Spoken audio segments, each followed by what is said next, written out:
Hi, Holly. How are you? I'm fantastic, CB. How are you today? Oh, I'm wonderful. I'm getting used to married life. It's quite bizarre. Well, I'm an old hat at it. Oh, Uh, okay. I'll call you and get some advice. uh, anytime, anytime. My husband and I've been married for over 41 years. He's an awesome dude. People tell me I'm married well. We're still best friends, which is great. Go on dates. We've got Oh, two adult kids that have families of their own. So we've had a great life. Got, okay. All right. got, You're definitely my go-to person then. Hey, let me just call welcome anytime. the audience here. Hi, everyone. This is CB Bowman, and you are tuned in to the challenges of the C-suite. And this is being brought to you by the Association of Corporate Executive Coaches. The association is a group of master level coaches who have moved up the ladder of helping their clients so that they are now enterprise wide business partners, which means they know about the client and they know about the organization and they blend the two. Today, our special guest is Holly Teska. Holly is a pistol packing mama, so I can't wait to hear her talk. Holly, why do I call you a pistol packing mama? Tell us about yourself. I'm learning every day more about myself, CB, and thanks to you bringing Shirzad Shamin into our group a few weeks ago. I think I'm learning even more about myself that I probably knew, but now he's putting words to it for me. So let's see, what have I learned about myself lately? I'm Well, a wait a second. Let's talk about him now that you brought his name up. He is an incredible person. He wrote the book Positive Intelligence, which is on the New York Times bestseller list. And he's come out with a new assessment for executives that focus on self-sabotage. And we Mhm. were fortunate to have him as a guest speaker at the Association of Corporate Executive Coaches in our special Saturday morning meetings. So that is what Holly is talking about. Exactly. And he was kind enough to offer our group the experience of going through one of his pods. So, being the consummate learner that I am, of course, I put my hat in that ring before we even got off the call with Shirzad, of course. Only to then learn that I am a restless, hypervigilant controller. So that's what I'm working on these Okay. days. Okay. Yeah, yeah. So I think that qualifies me to be on your show. Yeah, absolutely. Okay, we'll talk about the benefits of that. Good So stuff. tell us about your professional journey a little bit. So nearly 35 years working in the consulting world. For the past 2.5 years, I've had the absolute pleasure of working at LAK Group in Milwaukee. It's a small Midwest consultancy, but we do work all across North America. Outplacement, executive coaching, talent management solutions, culture work, things of that nature. And I actually joined a former colleague of mine from my previous organization. I worked 31 years at Right Management, and my last 15 years were in the executive coaching space. And I actually led the North American executive coaching practice for Right Management, and then played a pretty significant role in their global center of excellence for executive coaching. So it's my passion. I mentioned to you that I've learned through the School of Hard Knocks. Yes. I certainly have That made. was the same school I went to. I think many of us have gone there, right? But interesting stuff. Learning about yourself is a never-ending journey, right? And as coaches, we know that who you are at the core is really who you are, but you can learn to manage some of those things that get in the way. And I certainly was a student of that along my journey as an executive. So Yeah. it's fun stuff. Yeah.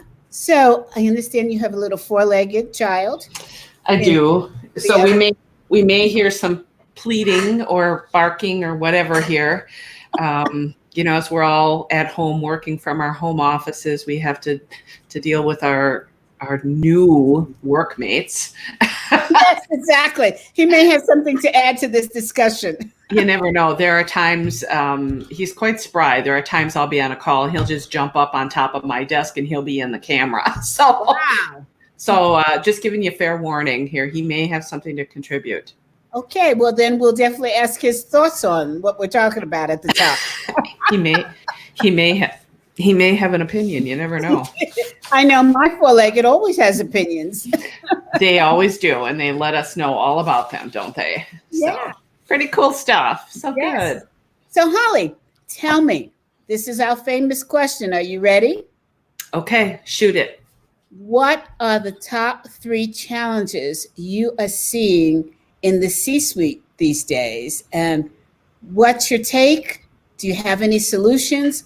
What the heck is going on up there? Yeah. I was actually thinking about it quite a bit this weekend, knowing that we were going to do this interview. And, I was drawn back to a book I read back in the mid-2000s, Why CEOs Fail. Oh, yes. You remember that book? Yes, I do. Written by David Dotlich and Peter Cairo. Mm-hmm. And they discuss the 11 behaviors that can derail your climb to the top and how to manage, right? Mm-hmm. And I believe the book was written in 2002 or 2003. So it was just a couple of years old when I picked it up. Mm-hmm. And I thought, wow, I want to look back at that and see what's changed now in 2020 from that list that was, more than 15 years old at this point. There's a lot of things that are still the same. Okay. I'm not sure what that says for our society. I'm not either. So just to name them for your listeners who may not be aware of the book: arrogance. You think you're right and everybody else is wrong. Okay. We've never coached anyone that has arrogance, have we? Never. Melodrama. You need to be the center of attention. Okay. Volatility. You're subject to mood swings. Oh, I've never coached anybody like that. None. Excessive caution. You're afraid to make decisions. Habitual distrust. You focus on the negatives. Aloofness. Disengaged and disconnected. Mischievousness. You believe that rules are made to be broken. Eccentricity. You try to be different just for the sake of it. Mm-hmm. Passive resistance. What you say is not what you really believe. Perfectionism. You get the little things right and the big things wrong. And eagerness to please. You try to win the popularity contest. So I was thinking about those. Mm-hmm. I think a lot of them are still very prevalent today. My experience, though, and I'm wondering what your thoughts are on this as well. My experience is I picked out 3 that seem to be bothersome right at the moment: arrogance, habitual distrust, and passive resistance. Mm-hmm. I think the arrogance piece it's hard to control. I mean, it takes a certain level of individual to reach an executive level. You've got to believe in yourself. You've got to have a lot of drive, ambition, and I think it's easy to become arrogant and think you're the one that's right. That's why they put you in the C-suite, right? And everybody else is wrong, and they should be learning from you and paying attention to you, et cetera. So I think that's a constant battle that we're fighting, right? So what's the checkpoint for that? When is it making a decision, and when is it arrogance? It's a good question. I think when leaders refuse to take in input from others, who may bring different viewpoints and perspectives to the table, and discounting that and just rushing in to say, I've got the answer. This is the way we're going to do it. Everybody fall in line. I think that's arrogance. It's like not respecting the fact that you have other people on your team that are smart individuals that bring talents, and you're not giving them a chance to voice those opinions, those ideas, etc. So then that's when I think it becomes arrogance. I heard something recently that I have coined unconscious arrogance. Mm-hmm. And I don't know if I coined it correctly, but one of our godfathers in the field was talking about a situation. And this is somebody he had coached.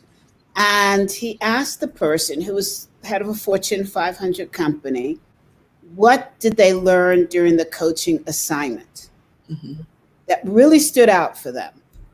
And the response was, I've learned that even if I have an opinion, whether I have an opinion or whether I'm just stating something in passing, as the CEO, whatever I say, it could be that I said, God bless you.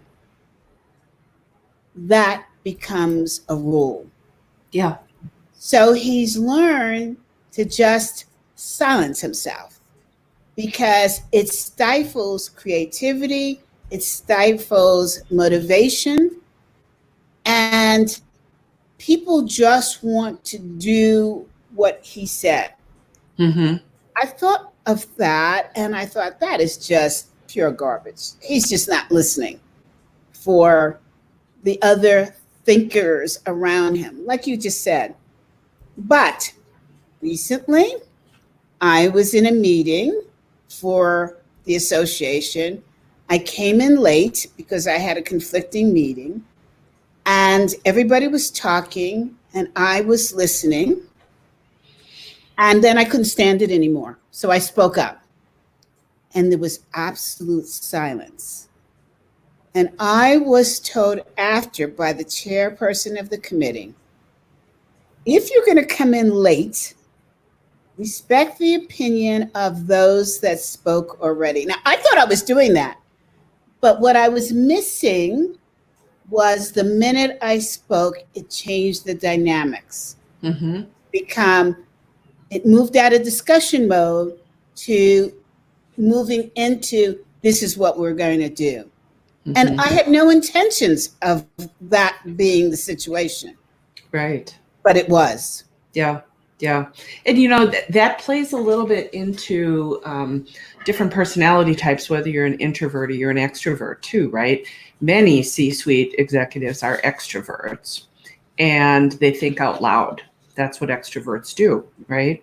Yeah. If you've got an idea, you're processing it. Whereas if you're an introvert, you're probably more quiet. You go to think about it for yourself, etc.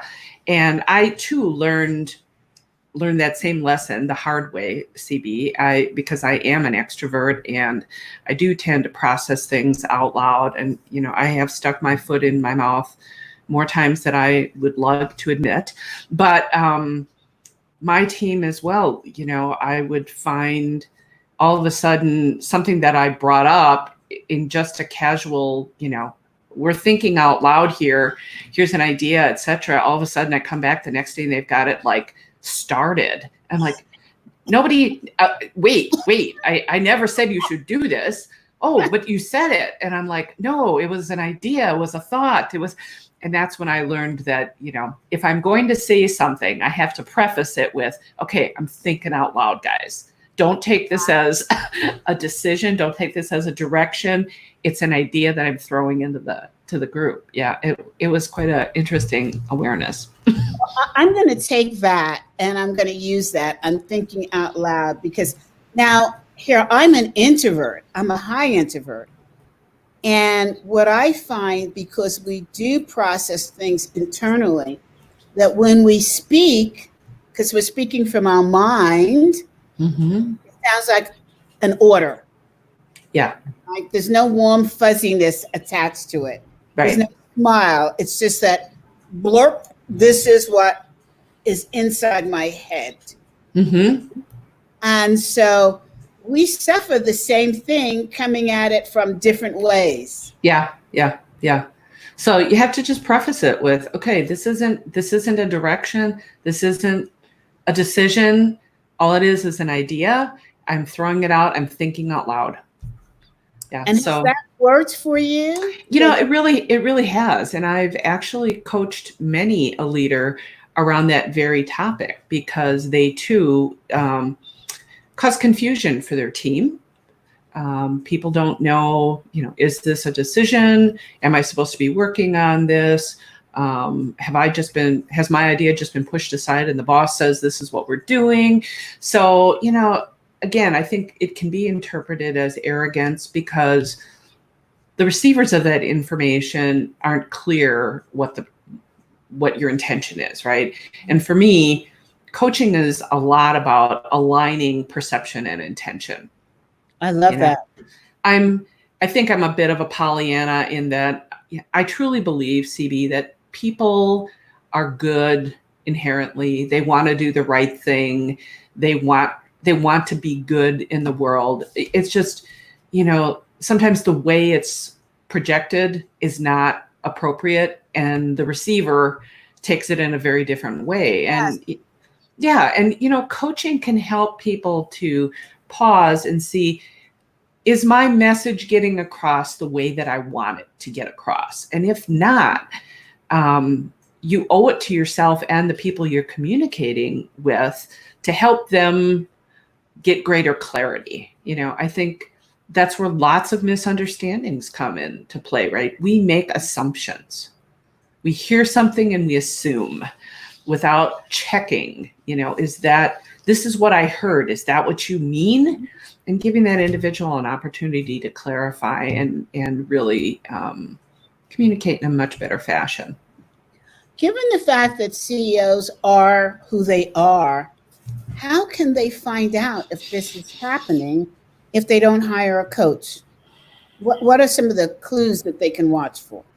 Well, I think if they have a disengaged team, or they feel as though... Well, let's stop there. What does disengaged mean in terms of a team or an individual?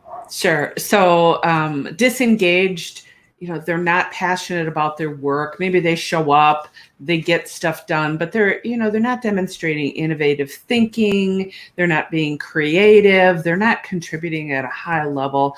They sometimes have a low energy level. It's an icky place to be. I mean, if you are working in a job where you don't feel that you have purpose and reason and your contributions are valued, it doesn't take long before all of a sudden you're checked out, you retire in place, so to speak, right? It's a place to go. You might even be out looking for another job already. Yeah. So, if you're experiencing that with your team, that you feel as though they're not engaged, my best advice always is check yourself first. Maybe it's not the team. Maybe you need a mirror. Maybe you need to be asking some people around you how they're experiencing you and what it is you're putting out there. Can a CEO ask that question and not lose credibility as the CEO or anyone in the C-suite? I think you have to. I think anybody in a C-suite really has to know who their truth tellers are going to be, right? Not everybody will speak truth to power in that fashion. So it's important that you have some allies within the organization or an executive coach that can help pull that out of people around you. And oftentimes the 360 process will get that kind of feedback that a senior level leader needs, because those individuals that are being interviewed know that it's done under the veil of confidentiality, and that the coach isn't there to throw anybody under the bus. The coach is there to help that leader show up in a way that transforms that team and enables them to bring the best results to bear. So for our listeners, some people may not know what a 360 is. Can you fill in the blank? Sure. So a 360 assessment is when a leader selects a number of different people around them. It should include their manager, people that are in their peer group, people that are in their direct reporting line that can provide feedback on some specific questions that the coach, the coachee, and maybe the coachee's manager have all decided these are areas that we want to delve into to get some feedback and perspective on. And then the coach conducts interviews with each of those individuals and puts together a summary report of themes that emerge from those conversations to help give that person an idea. What are some of the areas that I need to focus on in order to be a better leader and a better manager? Is this a painful process for the person going through it? I can't say that I have ever personally experienced that somebody felt threatened by it. I think it's a matter of framing it up appropriately, helping them to understand that feedback is truly a gift. People don't have to give it to you. They don't have to say anything. It's in the interest of helping you to become better. And as a coach, I usually spend a few moments at the beginning of interviews that I conduct, helping the individual understand how the information is going to be used and what their part in it is, and assuring them that, I'm not here to take and put quotes around your words and say so-and-so said this.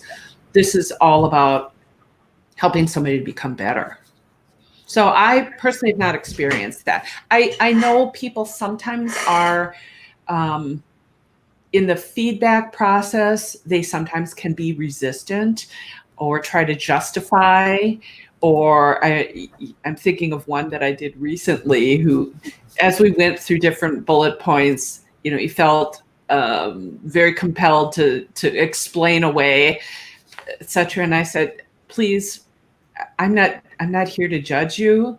I'm just giving you what I heard, and it's for you to take and kind of soak it in and decide, is this how you want to be seen? And if it's not, what do we need to do about it? And how can I help you? Right. So that's a common reaction, but I've never had anybody get up and throw the papers in my face. And I've never had that occur. I hope I never do. Well, Holly, you do make a statement, so that's probably not going to happen to you. But, and you make a strong statement that I think creates trust with your clients, and that's important. I have seen personally coaches go in to give 360 feedback and people walking out in tears only because they were not experienced enough to coach the situation, to lay out the foundation for what was going to happen and why is it done. And they just don't have enough experience in interpretation, right? Yeah. So they look purely at the negatives and push that out on a client. So I think in getting 360, it's really important that you get it from a coach who really knows how to deliver the message, knows how to help you understand the message, and can help you identify next steps. Because I'll tell you what, different cultures will receive 360 very differently. That's absolutely correct. Absolutely correct. And I will tell you, when I do 360s, I always start off focusing on strengths. What is it that this individual does well? What do you appreciate about working with them? I try to make them feel really, the receiver of that information, I want them to feel good going into it, that, hey, you did ask about the things that I do positive, and why do people enjoy working with me, and what do I bring to the table? And that's before we get into the things like, okay, so what really bothers you, or where's the greatest development opportunity, or what are they not aware of, or how do they sabotage themselves? Things like that. Things that I think are harder for us to see for ourselves, right? And that's why we need feedback. And it's never intended to be cruel. It's intended to be a gift. Yeah. I think, I'd like to go back to how we started this part of the conversation about arrogance. Do you feel that CEOs who are arrogant can actually hear the results of 360? And by hear, I mean, can they listen to it? Can they internalize it? Can they interpret it? Can they act on solving it? Or are they so stuck? Well, I think there's different kinds of CEOs for different kinds of business situations, right? So if you think about the turnaround, that's a very particular, specific kind of individual that's brought in to turn around an organization. And typically they are very hard driving, very arrogant. They do have the answer. They know how to make this work. They're typically in an organization for a shorter period of time. 3 years is a good average.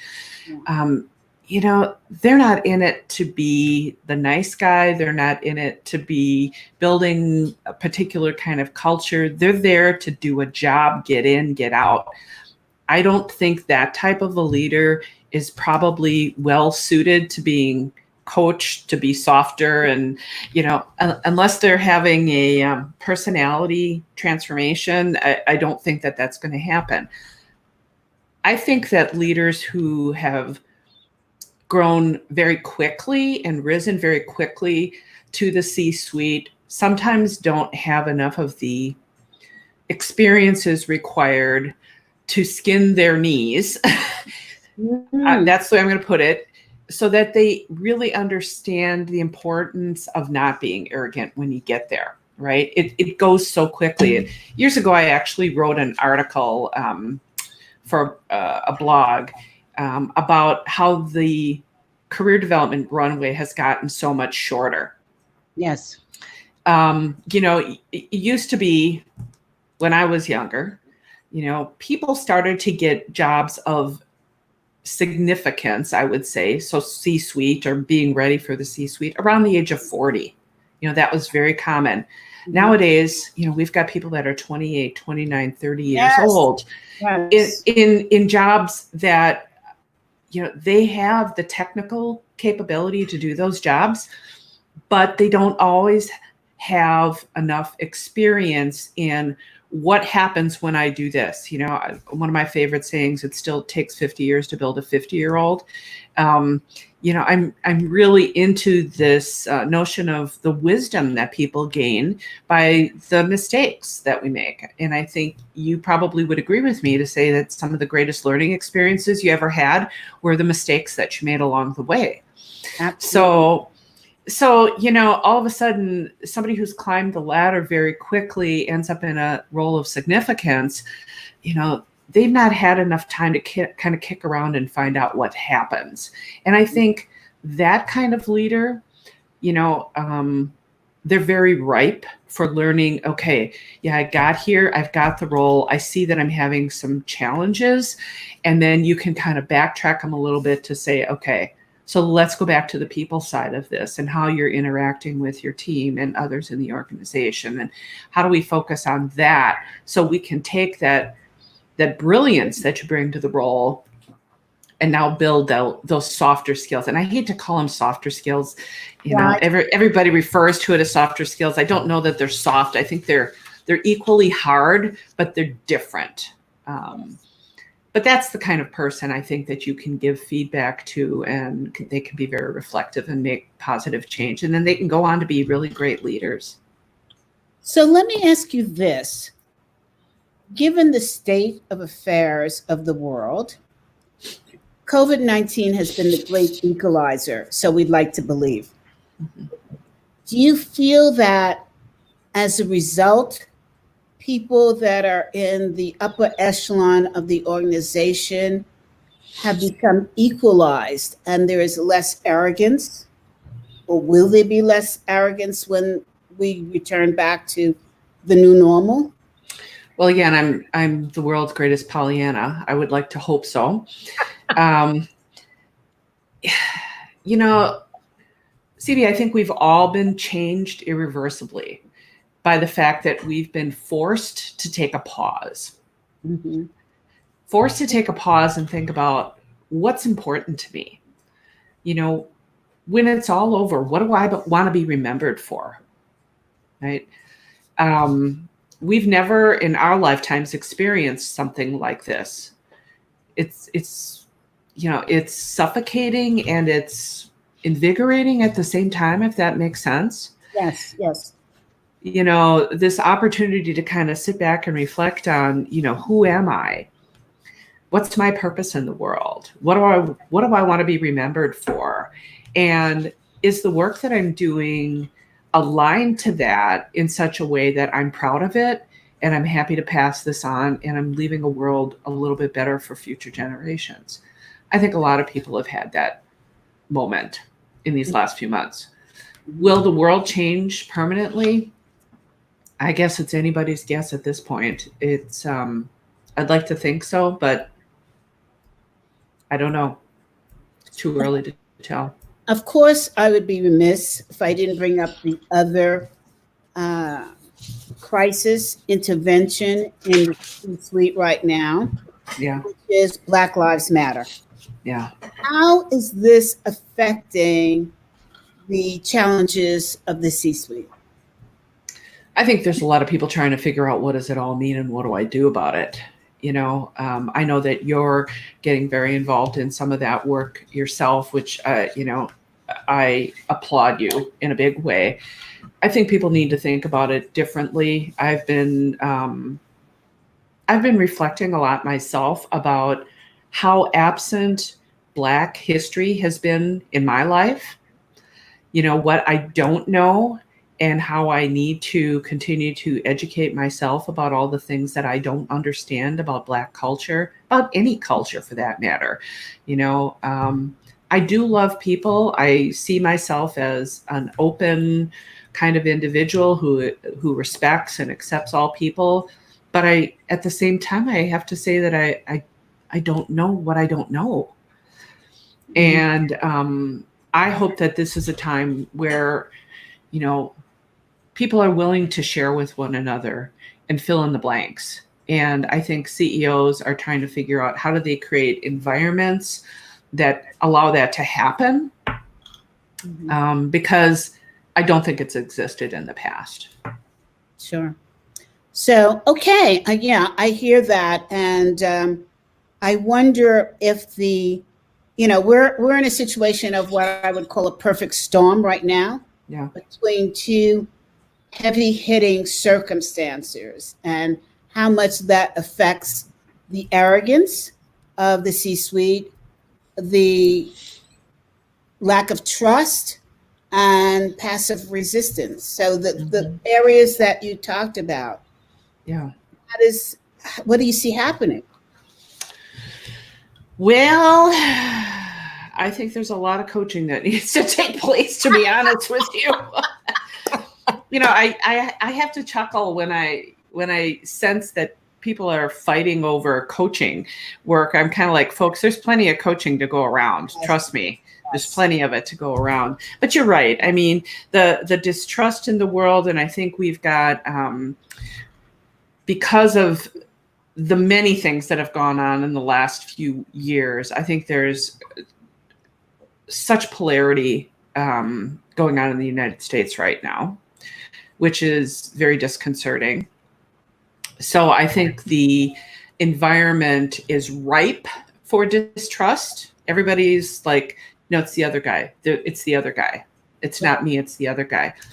I don't know what it's going to take to change that. I'm hopeful that our world leaders will help get us back on track, because the message starts there.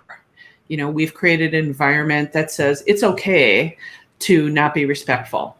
It's okay to say whatever you darn well want without worrying what the ramifications of that are.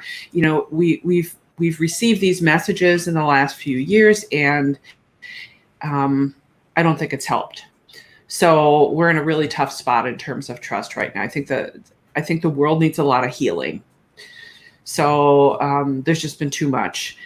In terms of, the passive resistance, which is the third item that I called out from the book that I thought was really pretty prevalent still, what you say is not what you really believe. Yes. And I do think, yes.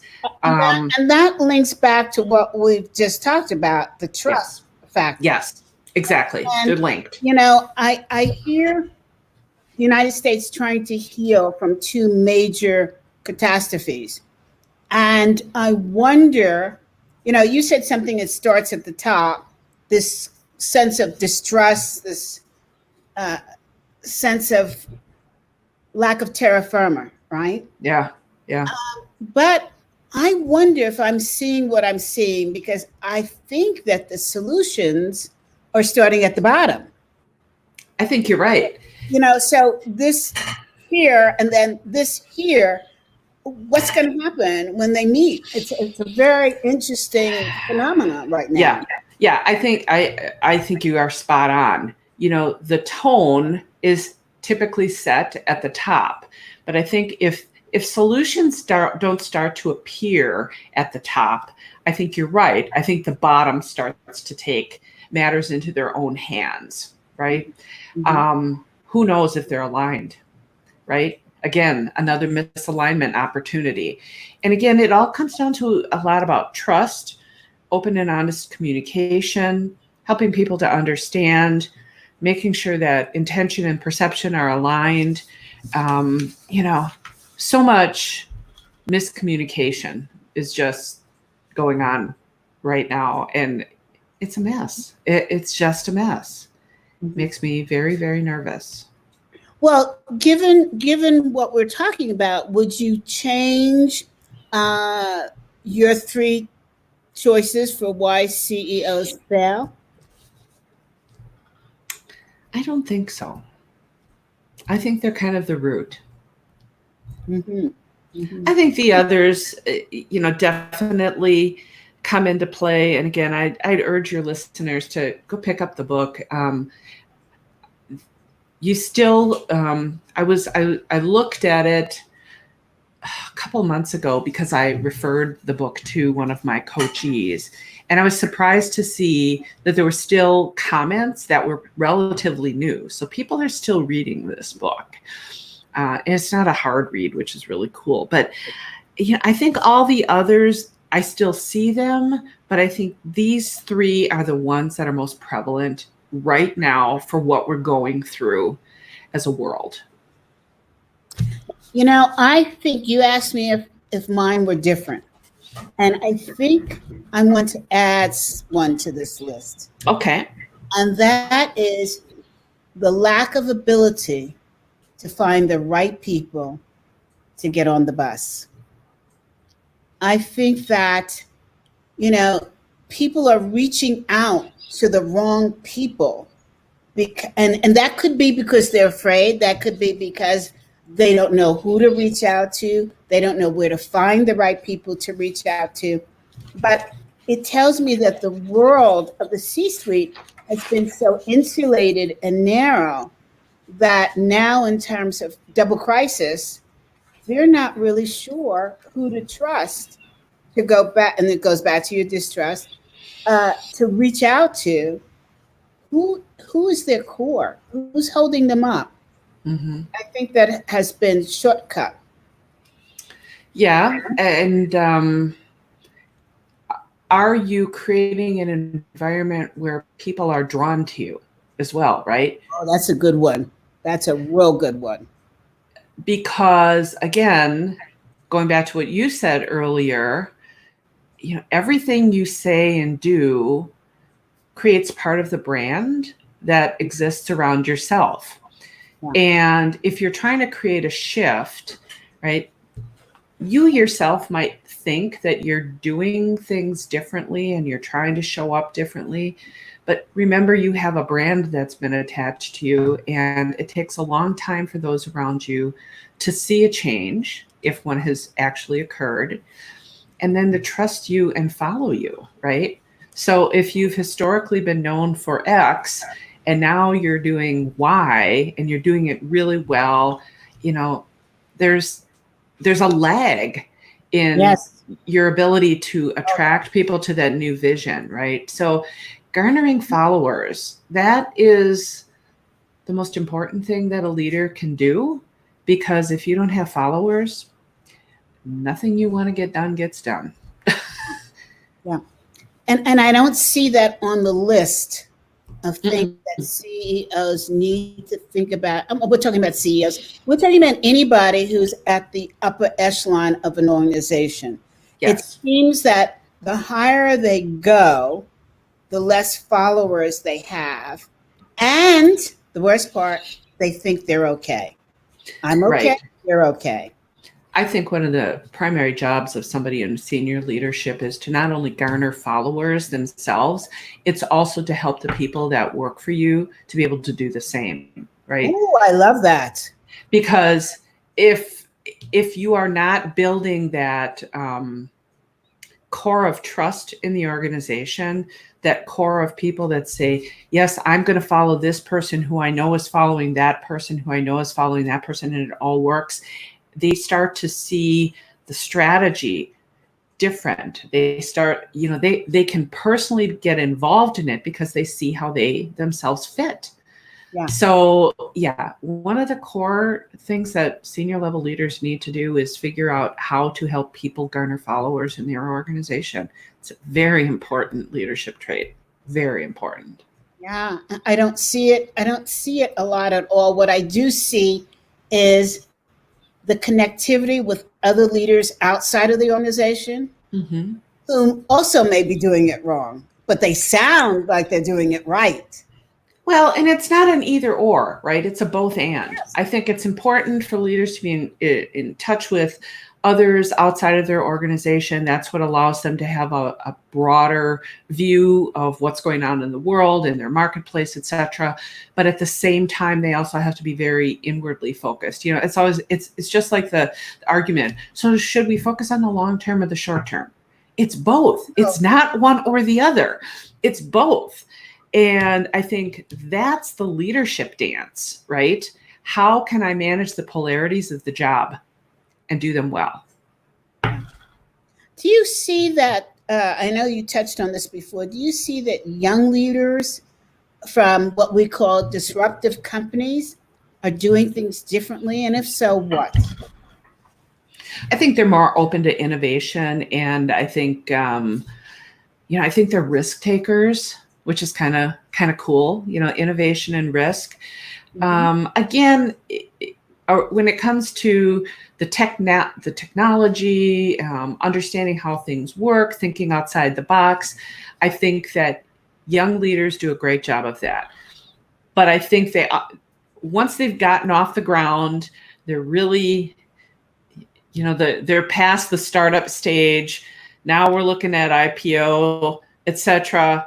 I mean, have they grown enough to sustain that organization, or do they need to let somebody else take over, and they should take their energies and go and build something else that's really cool?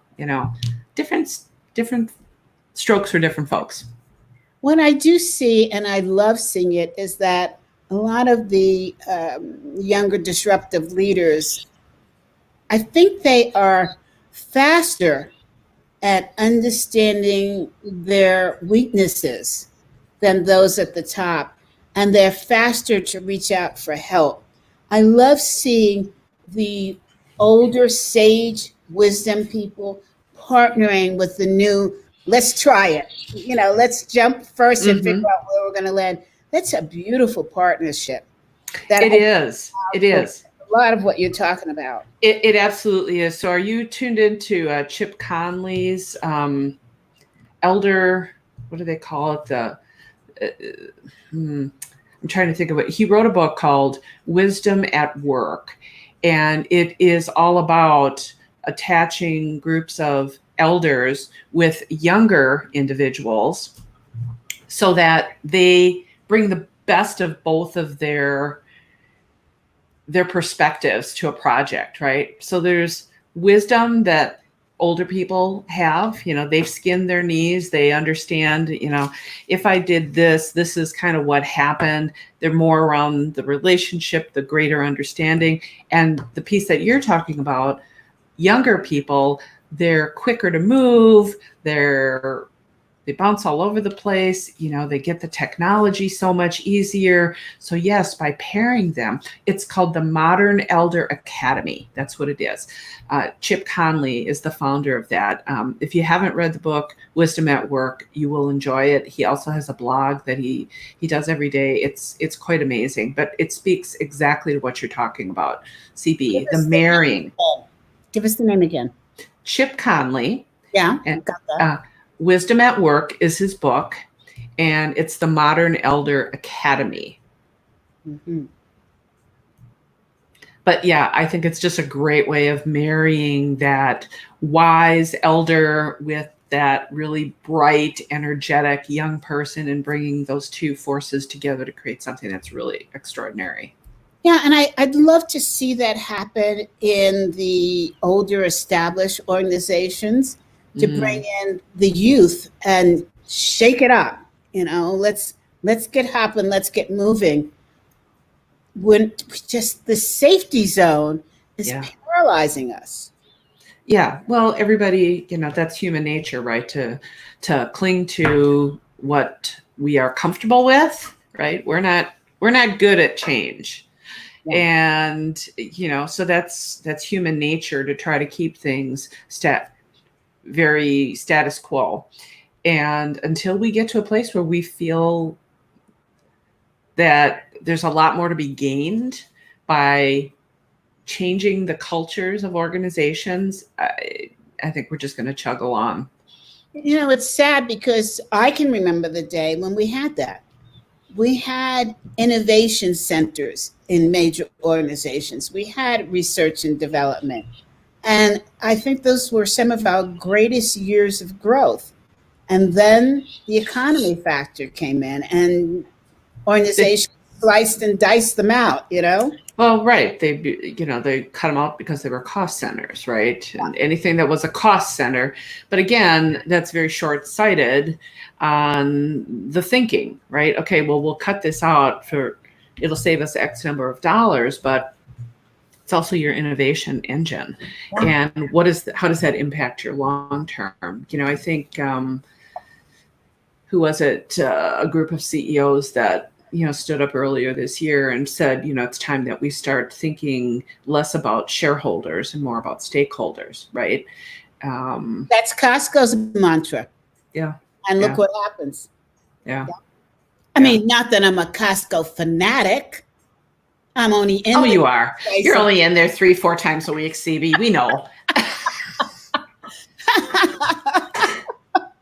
Well, I have to say, I have to have my Costco fix.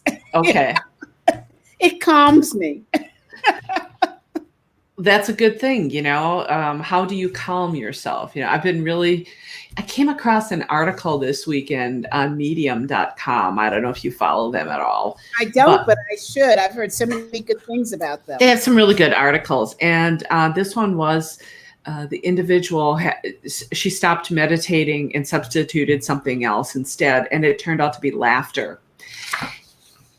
So how many people have you known that, you've like, oh my gosh, I tried meditating. It's the hardest thing in the world. I can't sit still. I can't blah, blah, blah, blah, blah. I actually experienced what she was talking about a couple of weeks ago. And I won't tell you what the embarrassing story was, but it was something a family. Come on, give us the scoop. Come on, Holly. If my dad listens to this, he will absolutely. It's a secret between us. Oh, right. So my dad is in his mid-80s. And I help take care of him and his finances and everything. And I balance his checkbook for him on a quarterly basis. And it was so funny because I was doing this probably about 2 weeks ago. And he had written in an electronic funds transfer that he had gone to a restaurant and purchased his meal with his debit card. And he wrote on the check register something about the quality of the food. Bad roasted chicken in the check register. Bad roasted chicken. Bad roasted chicken. And I started laughing so hard. I could not stop. I don't remember having a laughing jag like that for years. I mean, I laughed so hard. And I took a picture of it and I sent it to both of my kids via text, and they laughed too. It was just so funny. He found apparently his meal was so bad it required entry in the check register, a footnote. But you know, the piece about it was after I finished laughing, I felt so good. Yes. I felt so good. So when I read this article in medium.com this weekend, I'm like, yeah, people need to laugh more. They do. And then I started to think about, so what are other ways that you can get that kind of release that you get from meditation? And I love music. I mean, I love music. Music can transform me. It can transform my mood, completely change me. You know, so people need to, there's been so much talk about meditation. Not that it's a bad thing, but it doesn't work for everyone. Yes, yes. And we need alternatives. You need alternatives. So I don't care what it is. Find your meditation, whether it's laughter or music or going to Costco. A hard run or going to Costco. Yes, go to Costco. If that brings you peace, you should go there often, CB. And I do. I have to be honest, I've never been in a Costco. Oh my God, it is the best store in the world. That's what everybody tells me. I will tell you a story, and I'm sure that I shouldn't be saying this, but I shopped at my Costco in New Jersey so much. I felt like I helped raise the kids that worked there, right? Because I'd walk in the store when the manager wasn't there, and I hear people saying, Miss Bowman is here, you better clean up that aisle. Because I would give a report, right? And so they said, she, you know what? She and Mike, they're like this. She'll, you get into trouble. So two things come to mind. I used to get their chicken bake, and I hated that it was overly baked at the bottom. And there was a young man that was behind the counter there that gave it to me. And I'll make a long story short. He kept giving me the one that was burnt, and I didn't like it. And I said something to the assistant manager the next day, and she said to me, come with me, Miss Bowman. She took me over to this young man, and she said to him, if she ever asks for anything, you give her what she asked for. She is Costco family. Well, CB, I have a piece of advice for you. The next time that happens, make a notation in your checkbook. Burnt chicken. And then you'll laugh about it. It's just so, I mean, and I said, please don't get the young man in trouble. This is probably his first job. He just needs to know Costco's way of customer service. Well, I guess I've just been inspired to check out Costco. I don't know what I'll buy there. Doesn't everything come in large quantities if you go to Costco? Yes, except that I calculated this out one time. And this is going to sound awful to people who care about the environment and care about the homeless, but here's the truth. I calculated that I could buy more things at Costco with less money. And so therefore, if I didn't finish it, I could either give it to my neighbor or toss it. I was still saving more money than going to the local supermarket. So I'll have to think about that then. Yeah. And now that there's two of us, my new husband, he used to tease me all the time about going into Costco. And I said, you wait, you're going to get addicted to it. And guess what? Now he says, oh, I need new clothes. He heads off to Costco, right? Because I'll show him a cute little skirt that I bought for $12. And I look adorable in it. I mean, come on now.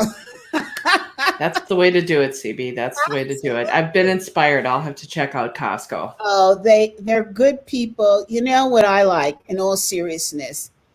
I'm about the customer service. Mm-hmm.